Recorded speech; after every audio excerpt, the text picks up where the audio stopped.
Hey guys, it's Charlie. Lot of questions on what's coming. What do we do? How do we prepare? What can we do to change what's coming? And for me to come out here and be honest with you and say that I think you could pick up a phone and call your local senator or congressman and affect change would be absolutely disingenuous for me to try to tell you that, because you can't affect change.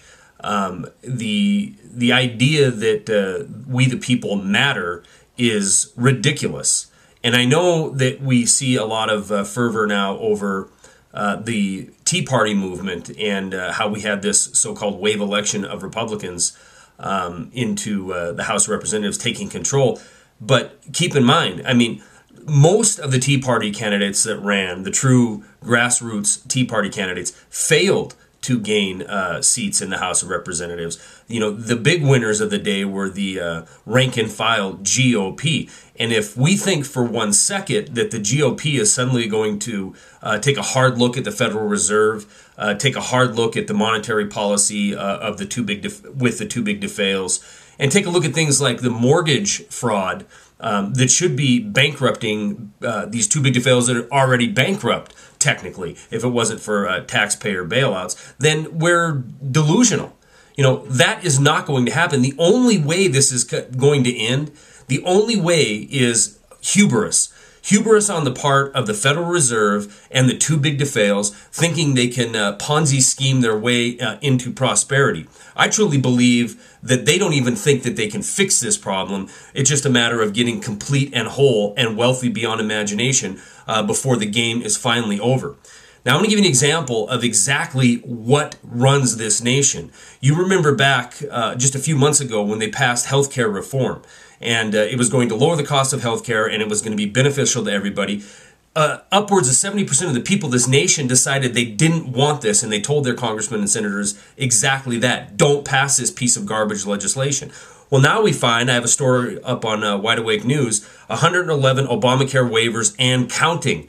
So the firms that signed on, knowing full well that they would get a waiver so they wouldn't have to provide higher cost insurance for their employees, were happy to support the bill then because they get a waiver. Because see, in corporatocracy America, it isn't about being fair and equal and just and taxing everybody equally. It's about being in the too big to fail category so you can get yours. And we'll put it on the backs of the people who are too small to matter. And we'll keep the too big to fail completely healthy and happy. Another example is the finance reform legislation that passed not too long ago. Another big success story for this administration, and the Dodd-Frank bill. It's amazing. We can name a bill, the Dodd-Frank bill. Dodd-Frank are what brought you the greatest of Great Depressions. But now they're bragging, that they've saved the financial industry. They've come down with this tough legislation on it. A couple thousand pages. Nobody read it. Nobody knows what's in the thing because most of it's going to be written now or in the near future. And what's happening? Who's writing this bill? Well, I want to give you some stats here that I have also up as the headline at Wide Awake News about the financial reform. The SEC has had 138 visits in the last year by J.P. Morgan and Goldman Sachs lobbyists.